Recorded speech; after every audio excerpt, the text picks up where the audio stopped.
नमस्कार प्यारे विद्यार्थियों, 12th क्लास एग्रीकल्चर के आज के इस वीडियो के अंतर्गत हम कीट एवं व्याधियों का भौतिक नियंत्रण के बारे में अध्ययन करेंगे।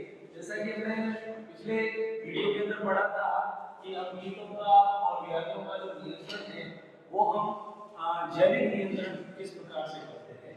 तो आज के इस टॉपिक के अंदर हम भौतिक नियंत्रण के बारे में अध्ययन करेंगे और कीट और व्याधि यानी कि कीटों के द्वारा आपको को जो नुकसान पहुंचता है उन कीटों को एक समयावधि के अंतर्गत हम उनको नष्ट कर सकते हैं और इन कीटों को नष्ट करने से हमारी फसल के अंदर जो भी नुकसान होने वाला है उस नुकसान को रोका जा सकता है। और कीटों को नष्ट करने के साथ साथ हमें इस बात का भी ध्यान रखना होता है कि कहीं हमारे मित्र कीट जो है वो नष्ट ना हो जाए, क्योंकि जो भी पॉलिनेशन का काम है वो पॉलिनेशन में सहायक जो कीट होते हैं और वो कीट जो है फसलों के अंदर जो पुष्प जब लगते हैं तो उनके अंदर वो नेक्टर कलेक्ट करने वाले जो कीट होते हैं जैसे मधुमक्खियां हैं, तो ये कीट जो है वो हमारे मित्र कीट हैं।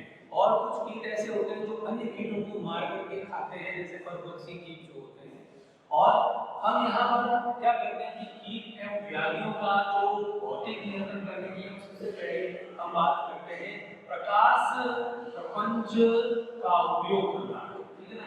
लाइट थर्मल जो है इसका हम क्या करते हैं, प्रकाश प्रपंच का हम उपयोग करते हैं। और इस प्रकाश प्रपंच के अंदर हम क्या करते हैं कि कीटों को आकर्षित करने के लिए जो दूधिया प्रकाश है, दूधिया दूधिया प्रकाश यानी कि मरकरी लाइट जो है उसका हम इस्तेमाल करते हैं। और उसका इस्तेमाल के लिए हम क्या करते हैं कि खेत के अंदर जो फसल हमारी उसकी हाइट जो है उस हाइट से आधा फीट ऊंचा हम क्या करते हैं, आधा फीट ऊंचा हम क्या करते हैं, बल्ली लगा करके उसके ऊपर एक मरकरी लाइट लगा देते हैं। और दूधिया प्रकाश के प्रति इन कीटों का आकर्षण होता है और शाम के वक्त जो है 7 बजे से लेकर के 10 बजे तक हम क्या करते हैं, इस प्रकाश को हम प्रज्वलित करके रखते हैं। जब ये प्रकाश प्रज्वलित होकर के रहता है, दूधिया प्रकाश होता है, कीटों के आकर्षण का केंद्र बिंदु बन जाता है। कीट इस प्रकाश को देख करके आकर्षित होते हैं, इसके नजदीक आते हैं। तो इसी प्रकाश लैंप के पास हम क्या कर देते हैं कि पानी से भरी हुई मटकी है या कोई बर्तन है, इसके अंदर हम क्या करते हैं, पानी भर के रख देते हैं। तो कीट जब इसके नजदीक आते हैं, इसके आसपास घूमते फिरते हैं, तो ये कीट इसी लाइट लैंप के अंदर क्या हो जाते हैं कि लाइट के द्वारा यहाँ पर जो मरकरी हमने लगा रखी है, इस मरकरी से जो प्रकाश निकलती है आप लाइट के पानी में गिरते जाते हैं, उनके पंख भीग जाते हैं, वो उड़ नहीं पाते हैं। और इस प्रकार से हम कीटों पर क्या पा सकते हैं, हम भौतिक नियंत्रण प्राप्त कर सकते हैं। हमने यहाँ पर किसी भी प्रकार का कोई भी रसायन का उपयोग नहीं किया है और ना ही हमने कोई जैविक तकनीक अपनाई है, लेकिन यहाँ पर भौतिक तरीके से यानी कि हम कुछ ऐसा करें जिसमें हम भौतिक रीति से यानी कि कोई वस्तु का इस्तेमाल करके हम क्या कर सकते हैं, इसको हम कीटों को नियंत्रित कर सकते हैं। और इस बात का हमें ध्यान रखना चाहिए कि 7 बजे से लेकर के रात के शाम को 7 बजे से रात के 10 बजे तक इस प्रकाश को हम प्रज्वलित करके रखते हैं, ताकि इस समय के बाद में जो मित्र कीट निकलते हैं उन मित्र कीटों को किसी भी प्रकार का कोई भी नुकसान नहीं पहुंचे। तो जो हानिकारक कीट होते हैं वो इसी समय में उड़ करके फसल की और आते हैं, आकर्षित होते हैं, फसल को नुकसान पहुंचाने का काम करते हैं। और इन कीटों पर नियंत्रण पाने के लिए हम दूधिया प्रकाश की जो मरकरी लाइट है उसको हम किसी आधार पर या किसी बल्ली के ऊपर लगा करके उसको चालू कर देते हैं 7 से 10 बजे तक, और ऐसे में इन कीटों से हम नियंत्रण पा सकते हैं। और दूसरी बात करते हैं हम यहाँ पर फेरोमोन ट्रैप, जिसका उपयोग जो है, इसका फेरोमोन ट्रैप के अंदर क्या होता है, जिस प्रकार की गंध आती है जिससे कीट क्या होता है उसकी ओर आकर्षित होते हैं, इसको म्यूर कहते हैं। ये चिपचिपा गाढ़ा पदार्थ होता है जिसको एक तख्ते के ऊपर लगा दिया जाता है और कीट जो होते हैं फेरोमोन ट्रैप के ऊपर आकर के नजदीक आते हैं तो उसको साथ में चिपक जाते हैं। और 1 हेक्टेयर भूमि के अंदर 5 से 7 जो है वो हम फेरोमोन ट्रैप का उपयोग करते हैं। और ये प्रति हेक्टेयर के हिसाब से 5 से 7 ट्रैप का उपयोग करते हैं और जिससे कीटों पर नियंत्रण पाया जा सकता है। और हम 15 दिन के अंतराल से क्या करते हैं, इस 15 दिन के अंतराल से हम इस ट्रैप के अंदर जो ल्यूर है उसको हम बदल देते हैं ताकि कीट जो है वो बराबर उससे आकर्षित होते रहे और जितना उसकी जो गंध है वो भी कम ना हो जाए। और इस प्रकार से हम बराबर ड्रॉप के द्वारा क्या करते हैं, फेरोमोन्स की एक गंध होती है जिससे नर पतंगे जो होते हैं वो आकर्षित होते हैं और नर कीटों को पतंगों को आकर्षित करने के बाद कीट क्या करते हैं, वो भौतिक रीति से नष्ट कर दिया जाता है। और इसके बाद में हम कीट और व्याधियों के भौतिक नियंत्रण के बाद पर आते हैं हम कीट एवं व्याधि नियंत्रण में गौमूत्र का उपयोग। जैसा कि प्राचीन काल से लोग हमारे भारत देश के अंदर जो है गौमूत्र का इस्तेमाल करते रहे।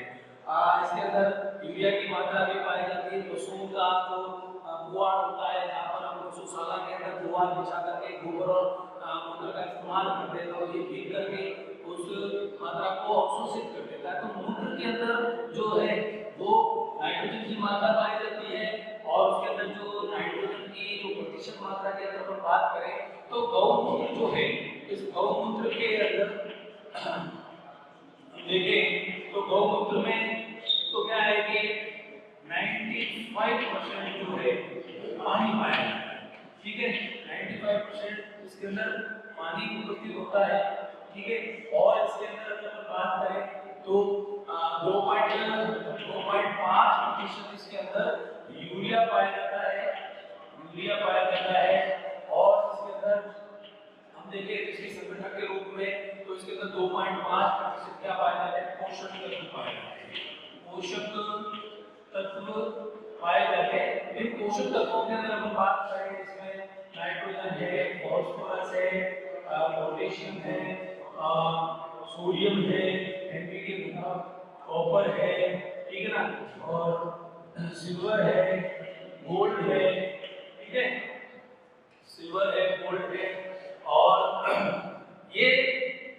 ये पोषक तत्व इसके अंदर पाए जाते हैं और इनकी मात्रा जो है वो सीमित होती है और 2.5% मात्रा पाए जाते हैं। इसके अलावा इसके अंदर जो है लवण पाया जाता है, लवण पाया जाता है। इसके अंदर हार्मोन्स पाए जाते हैं, ठीक है ना, हार्मोन्स पाए जाते हैं। इसके अंदर लैक्टोज पाया जाता है, इसके अंदर लैक्टोज है, ठीक है ना, लैक्टोज है, कार्बोनिक अम्ल है, कार्बोनिक अम्ल है, ठीक है, कार्बोनिक अम्ल है, एंजाइम्स है, इसके अंदर एंजाइम्स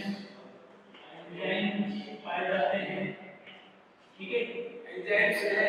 और इसके साथ साथ इसके अंदर कुछ हार्मोन्स होते हैं जिनका नाम जैसे एस्ट्रोजन हार्मोन है, एस्ट्रोजन, ठीक है, एस्ट्रोजन है, कॉर्टिकोस्टेरॉइड है, कॉर्टिकोस्टेरॉइड है, स्टेरॉइड पाया जाता है, कीटोस्टेरॉइड पाया जाता है, कीटोस्टेरॉइड पाया जाता है। और इन सारी चीजों को अगर हम देखें तो यहाँ पर गौमूत्र के विभाग के अंदर 95% इसके अंदर पानी की मात्रा मौजूद होती है, 2.5% उसमें यूरिया पाया जाता है, NH2 C double bond O NH2, ठीक है, और इसको अपन एमिनो कहते हैं, एमाइड, एमिनो मेथेन एमाइड के नाम से भी जानते हैं। और 1828 के अंदर बोलर ने इसकी खोज की थी, ठीक है ना, और बोलर ने इसको बनाया था प्रयोगशाला में अमोनियम साइनेट और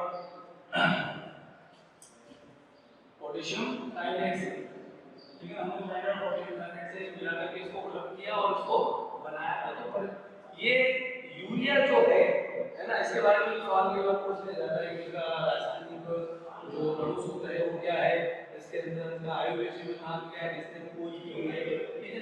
तो गौमूत्र जो है ये अगर इसको हम शास्त्रों के हिसाब से देखें इसको अमृत के रूप में इसकी संज्ञा दी गई है और इसका इस्तेमाल जो है हम खेती बाड़ी के अंदर करते हैं तो इसको एक कवकनाशी के रूप में इसका इस्तेमाल करते हैं।